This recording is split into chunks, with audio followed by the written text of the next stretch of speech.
अस्सलाम वालेकुम friends, welcome to my channel Shajid smart advice. आज मैं आपको जो टॉपिक बताऊंगा वो है प्री मेच्योर एजैकुलेशन। तो आइए शुरू करते हैं अपना टॉपिक।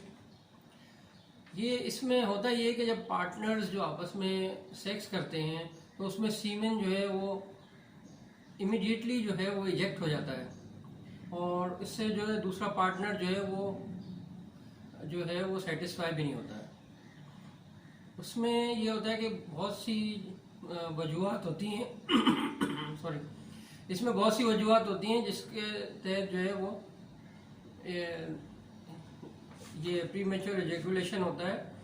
तो इसको आए देखते हैं कि और इसमें क्या क्या चीज़ें हैं जो इसके कॉजेज़ हैं, उसको हम देखते हैं। आमतौर पे ये जो है वो 30 से 40 साल की उम्र में जो लोग होते हैं उनमें भी होता है और उससे आगे की उम्र में भी ये पाया जाता है। अब ये इसके जो कॉजेज हैं वो मास्टरबेटिंग भी है।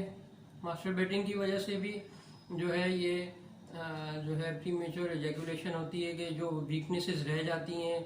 और मास्टरबेशन की जो है एक एज में, जैसे जो स्टूडेंट एज है या टीन एज है, उसमें से अगर उसी में अगर मास्टरबेशन शुरू कर दिया गया है तो उसमें जो है फिर इसके बैड इफेक्ट आते हैं, जिसकी वजह से जो है ये प्री मेच्योर एजैकुलेशन होता है। इसके अलावा जो है स्ट्रेस है। स्ट्रेस किसी भी किस्म का हो सकता है, जैसे कि ऑफिशियल वर्क्स हैं और घरेलू हालात हैं और दूसरे जो आपके जो एनवायरमेंटल फैक्टर्स हैं वो भी इस पर असरअंदाज होते हैं, जिसकी वजह से प्री मेच्योर एजैकुलेशन काफ़ी होता है। इसके अलावा डिप्रेशन है। डिप्रेशन की वजह से भी होता है। कुछ सूरतों में कोई ऐसी दवाइयाँ लेने की वजह से भी होता है, जैसे बहुत एंटीबायोटिक्स वगैरह भी ली भी हों और मुसलसल कुछ ऐसी दवाइयों का इस्तेमाल किया हो, जिसकी वजह से प्री मेच्योर एजैकुलेशन हो सकता है काफ़ी। अब इसके अलावा एंजाइटी है, घबराहट है।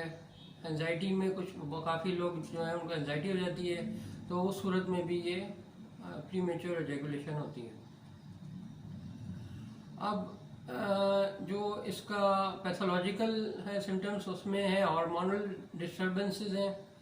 इसके अलावा हार्मोनल डिस्टर्बेंस के अलावा जो है वो डायबिटीज़ है। डायबिटीज़ आमतौर पे अगर बहुत एज के लोगों में भी होता है और 40 साल के लोगों से उम्र से भी शुरू हो जाता है, तो उसमें जो है वो 90% जो चांसेस होते हैं वो प्री मेच्योर एजैकुलेशन के चांसेस पे बढ़ जाते हैं।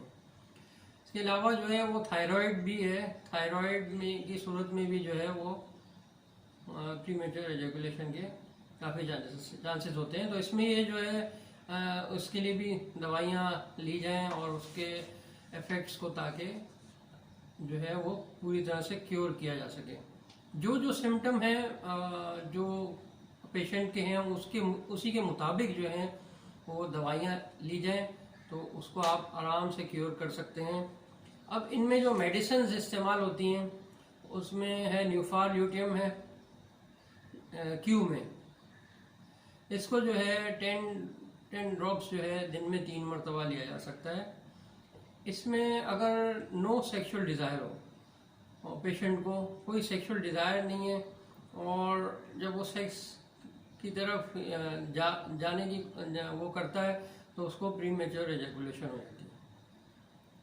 और जो है काफ़ी थिन लिक्विड टाइप का फ्लूइड होता है, तो उस सूरत में जो है वो निफार ल्यूटियम जो है ली जा सकती है। इसके अलावा लाइकोपोडियम है 200 4 ड्रॉप्स अगर आप डेली लें। ये उस सूरत में ली जाती है कि अगर गैस्ट्रिक प्रॉब्लम हो पेशेंट को ज़्यादा, तो उस सूरत में ली जा सकती है, जिसकी वजह से जिस रीज़न की वजह से ये प्री मेच्योर एजैकुलेशन हो रही होती है। इसके अलावा फॉस्फोरस 30 में भी है और 200 में भी ली जा सकती है। पेशेंट के जो है वो सिम्टम्स और बाकी चीज़ों को देखते हुए जो है उसको असाइन किया जा सकता है, तो प्रिस्क्राइब किया जा सकता है। तो 30 अगर दी जाए तो वो तो दिन में 2 मरतबा भी दी जा सकती है, और 200 जो है वो 3 ड्रॉप्स जो है वंस अ वीक ही दिए जाएँ तो बेटर है। अच्छा, इसमें फॉस्फोरस के जो सिम्टम्स हैं उसमें ये है कि लैक ऑफ पावर है, इम्पोर्टेंट है। इसके अलावा इनवॉलंटरी एमिशंस हैं और कलरलेस फ्लूइड है इसके सिम्टम में भी। अच्छा, इसके अलावा जो दवाई है स्टिलेगो मेडिस है क्यू में, वो भी उसके भी 10 ड्रॉप्स दिए जा सकते हैं सुबह दोपहर शाम। सेक्सुअल एक्सेस है और टिंगलिंग सेंसेशन है, एमिशंस है। एमिशंस कब होती हैं? जब अगर किसी वुमेन से बातचीत हो रही है किसी सिलसिले में, तब भी एमिशन हो जाते हैं उसको, तो उसके लिए स्टिलेगो मेडिस क्यू में दी जा सकती है। इसके अलावा है एग्नेस कैस्टस। एग्नेस कैस्टस भी क्यू में इस्तेमाल की जा सकती है। इसमें होता ही है कि लैक ऑफ सेक्सुअल डिज़ायर होता है, मतलब सेक्स करने का कोई डिज़ायर ही नहीं होता, डिज़ायर ख़त्म हो जाता है, तो उस सूरत में ये इस्तेमाल की जा सकती है। उसके 10 ड्रॉप्स 3 टाइम्स डेली दिए जा सकते हैं। इसके अलावा नक्स वोमिका है, नक्स वोमिका 200। जो लोग बाहर की ज़्यादातर चीज़ें खाते हैं और इस तरह की हाई लिविंग सोसाइटी और इसमें रहते हैं, तो उनके लिए नक्स वोमिका 200 बहुत बेस्ट दवा है, जो कि 2 दिन के गैप से दी जा सकती है, 4 ड्रॉप। और इसमें जो है सिम्टम्स जो है वो इजीली एक्साइटेड डिज़ायर है, एमिशंस फ्रॉम हाई लिविंग है, बर्निंग इन स्पाइन है, स्पाइन में जो है वो बर्निंग काफ़ी होती है। इसके अलावा बैक एक है, बैड इफेक्ट्स ऑफ ऑनानिज्म भी हैं।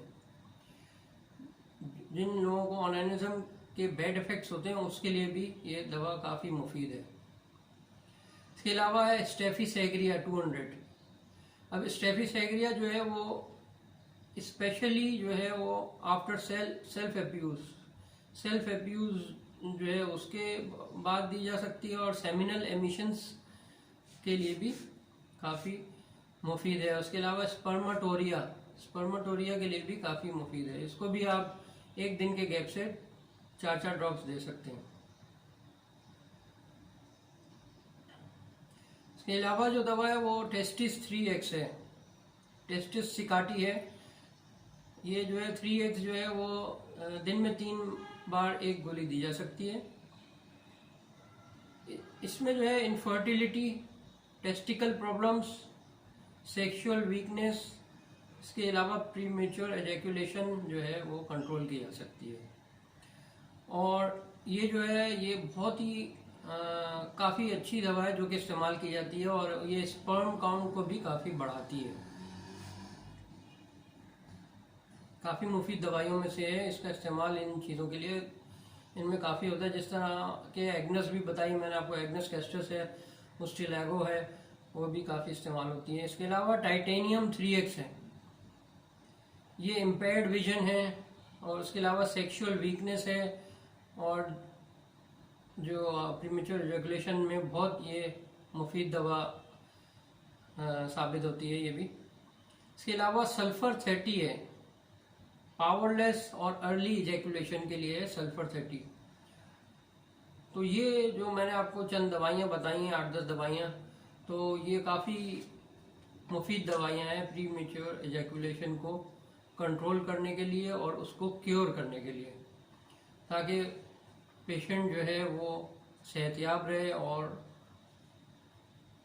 उसको जो है इस प्रीमेच्योर एजैकुलेशन के मसले से छुटकारा मिल सके। उम्मीद है आपको मेरी वीडियोस पसंद आ रही होंगी। मेरी वीडियो को लाइक कीजिएगा, चैनल को सब्सक्राइब कीजिएगा, और वीडियो को भी शेयर कीजिएगा अपने दोस्तों में। अस्सलाम वालेकुम वरहमतुल्लाहि वबरकातुहू।